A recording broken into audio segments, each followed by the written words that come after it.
Hey guys, it is Mike and I am back. Before we get started on this Bible study, I want to kind of go back to last week when I was talking about that vision that I believe the Lord gave me, about what I believe said profess on Thursday. So I was really ready to go on Thursday. Like I was fasting, all that stuff.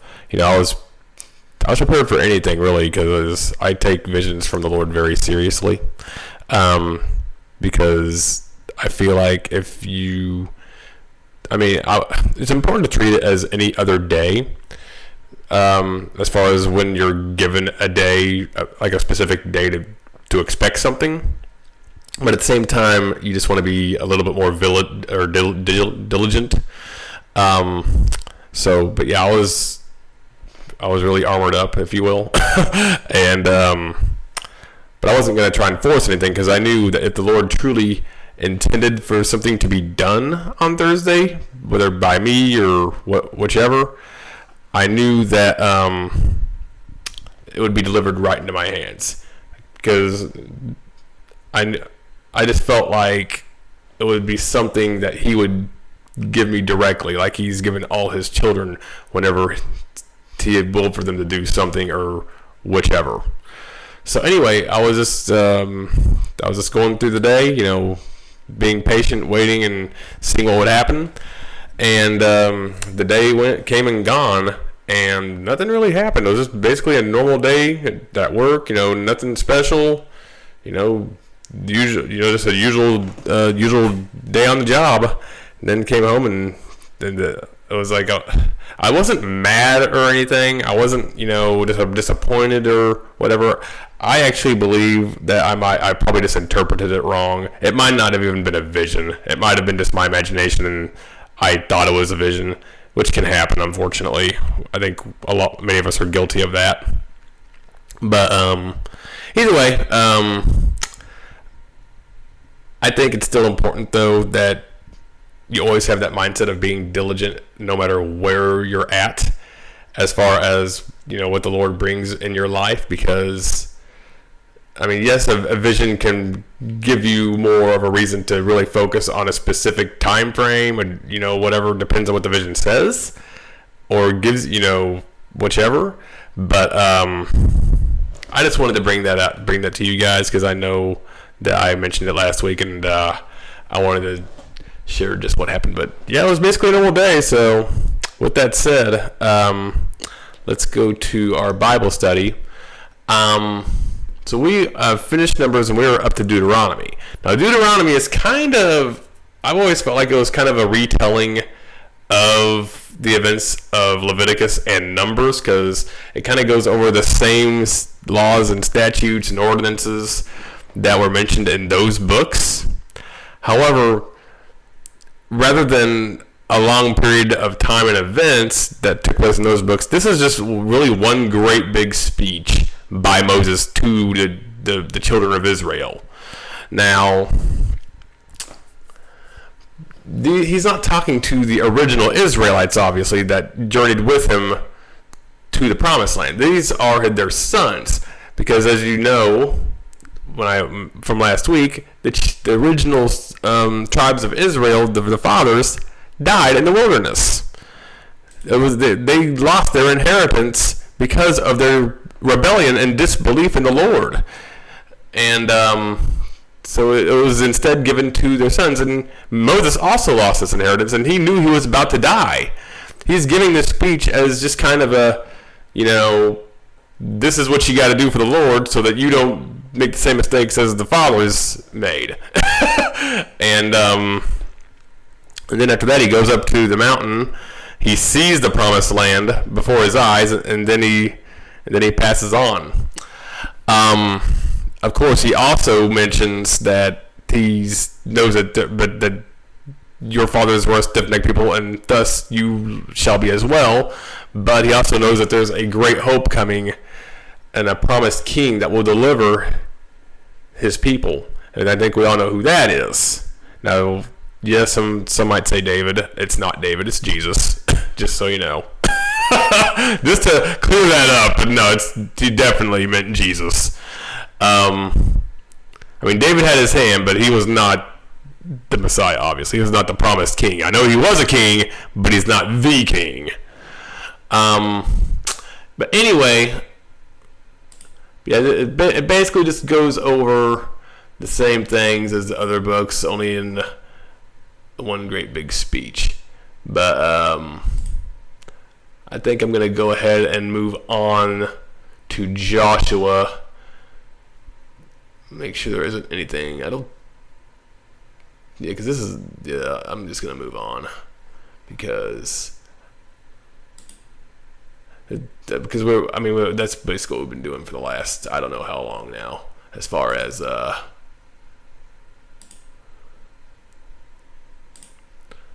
that's concerned. So anyway, before Moses departs to the mountain to be with the Lord, the Lord commands that Joshua take Moses' place as leader of Israel. So Joshua is more of a commander. He is a military commander. He's not, I don't think he's necessarily a prophet like Moses was, but he's still very much with the Lord in the same way. So let's see here.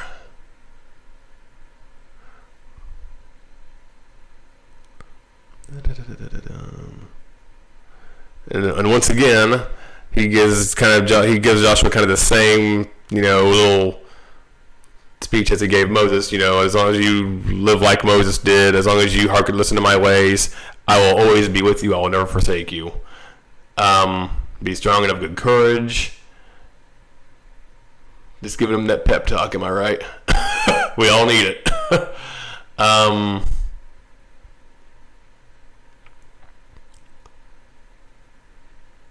And Joshua was, he was a servant of Moses the whole way through, from Exodus right up through Numbers.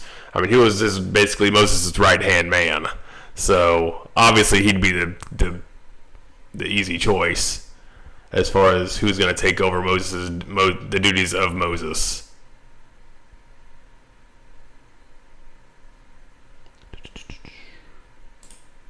Okay. So here is where they're about to lay siege on Jericho. So much like in Numbers when they sent out spies to view the land of Canaan and they got the bad reports, Joshua sends 2 men to spy to view the land of Jericho. And they see a lady named Rahab. Now Rahab's a pretty big deal. Okay? I'll get more on that in just a second.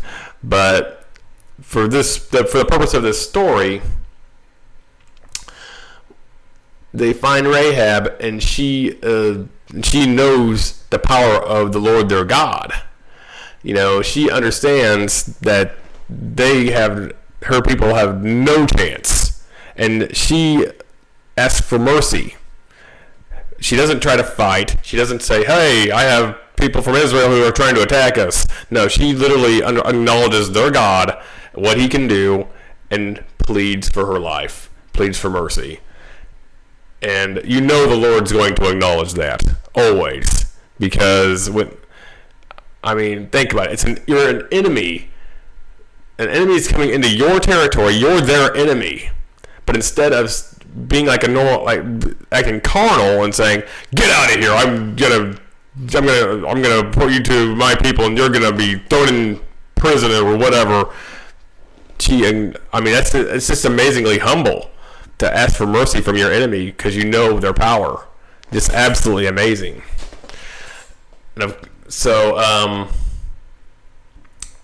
Anyway, so once the 2 spies returned back and just send a report to Joshua, and then Joshua gives the order to encircle the walls of Jericho, because that's obviously why they can't take over, because the walls are absurdly high. Think about the Great Wall of China. It's like that. That's just a comparison, obviously. But But what's interesting is the Lord, just like I was mentioning with the vision, I knew that if there was something for me, the Lord would deliver it right into to my hands. Okay? The Lord delivers Jericho right into their hands. They encircle Jericho.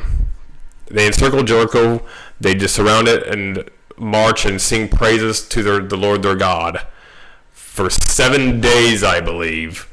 They encircle it 7 times a day for 7 days, I think it is. And then on that 7th day, and remember, 7 is a very key number for the Lord. That means perfection. So, yeah. That numbers always matter for the Lord, because 5 means salvation. 6 is the number of humanity. 7 is perfection. So, I'll get it. That doesn't matter. I was thinking about how 6 is the number of humanity, but 5 is the number of salvation. So if you think about that for a second, but 7 is perfection. So when we, the number 6, humble ourselves, we rely on the salvation, which is a 5, to bring us to perfection, which is 7. And that's something. Anyway, so on that 7th day, let me see here. I want to make 100% sure that I am reading this right in the proper order before going on my little tangents.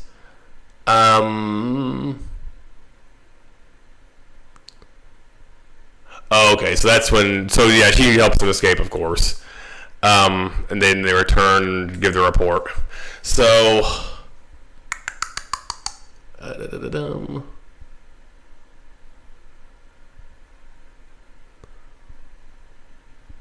So this day, here's the Lord saying, "This day I will begin to magnify you in the sight of all Israel, that they might know that as I was with Moses, I will be with you." Isn't that amazing? Hear the words of the Lord your God. And Joshua said, "You shall know that the living God is among you, and he will without fail drive out from before you the Canaanites, Hittites, Hivites, Perizzites, Girgashites, and the Amorites and the Jebusites. Behold, the ark of the covenant of the Lord of all the earth passes over before you into Jordan." And the ark of the covenant's actually, there's going to be some interesting stories about that as well, because after the Israelites go into their land, they actually, this is more towards Samuel, I believe, when this happens. But some Israelites actually make an idol of the covenant. Now, some new Christians might think, well, why is that so bad? I mean, that's the Ark of the Covenant represents the Lord, right? Yes, but when you start believing in the image that brings power rather than the actual God who brings the power, that becomes an idol. It's like you're not trusting in the Lord, you're trusting in the ark being there. Yeah, but anyway, we'll get to that much later. But anyway, let's see here. So it came to pass.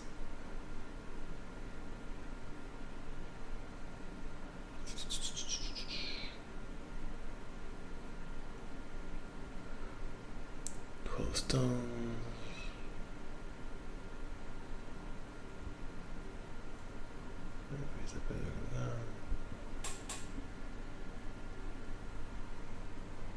And obviously, so I was mentioning the 12 stones there. Though that obviously represents the 12 tribes of Israel.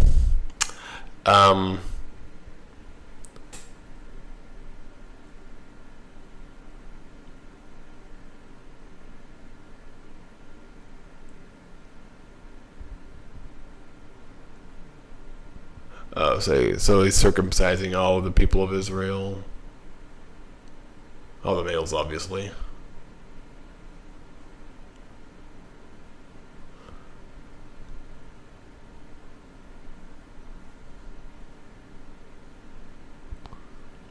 And it came to pass, when Joshua was by Jericho, that he lifted up his eyes and looked, and behold, there stood a man over against him with the sword drawn in his hand. And Joshua went to him and said, Are you for us or against us? And he said, Nay, but as captain of the host of the Lord am I now come. And Joshua fell on his face to the earth and did worship.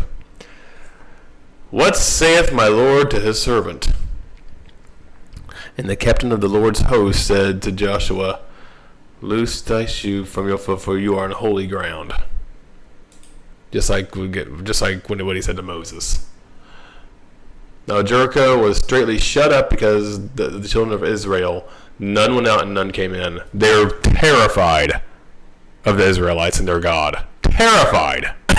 And they should be. But the problem is they're not humbling themselves. If they humbled themselves and just left the land, or, I wouldn't even say leave the land, just let them go through, I don't think there'd be any issue. They would just, but the problem is they don't humble themselves. They're trying to fight. They're trying to take shelter in what they believe is their protection, okay? The wall, right? Which obviously is no match for the Lord. He could crumble he could crumble anything, okay? But the fact that they're putting their trust in this man-made structure tells you a lot. And then they're not humbling themselves and admitting that they cannot save themselves, okay? And the Lord said to Joshua, I have given Jericho into your hand, and the king thereof, and the mighty men of valor. And you shall compass the city, all you men of war, and you shall do so 6 days. 6 days, okay, what?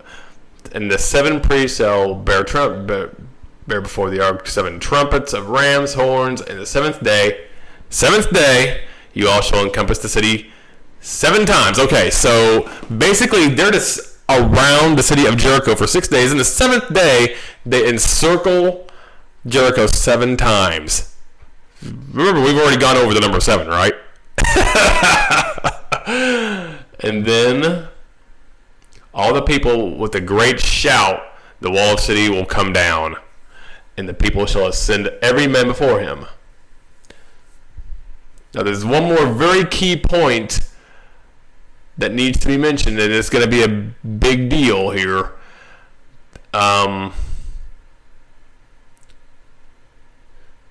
So this is when Joshua just goes over his plan with the Israelites.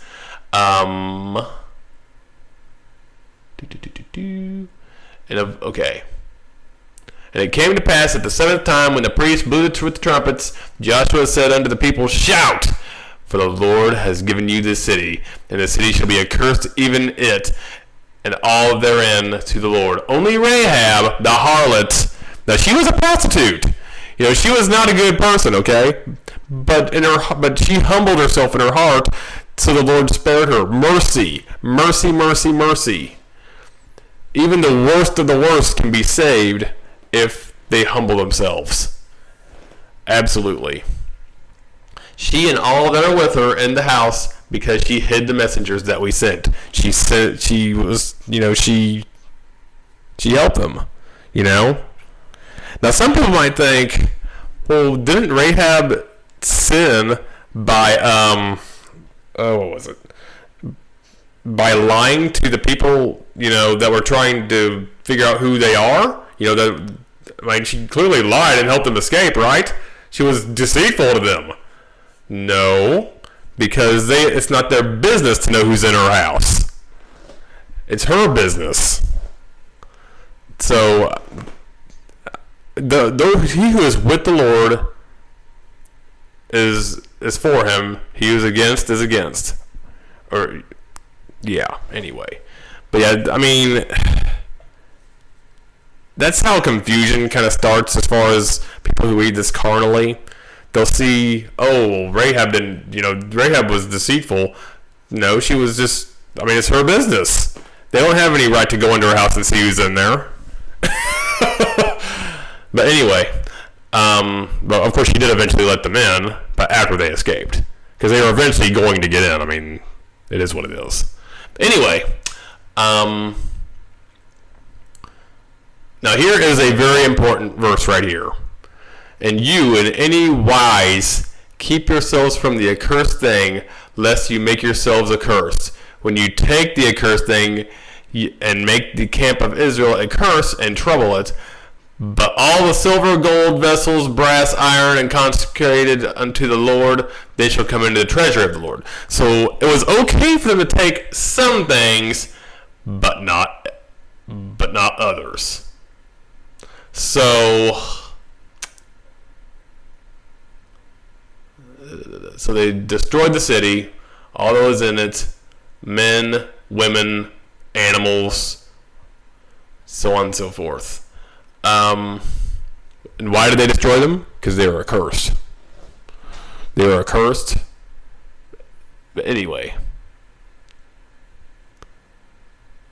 go into the house and bring out the women. Okay, so they brought Rahab out, and they burned the city with fire. Joshua saved Rahab and the harlot and all her household.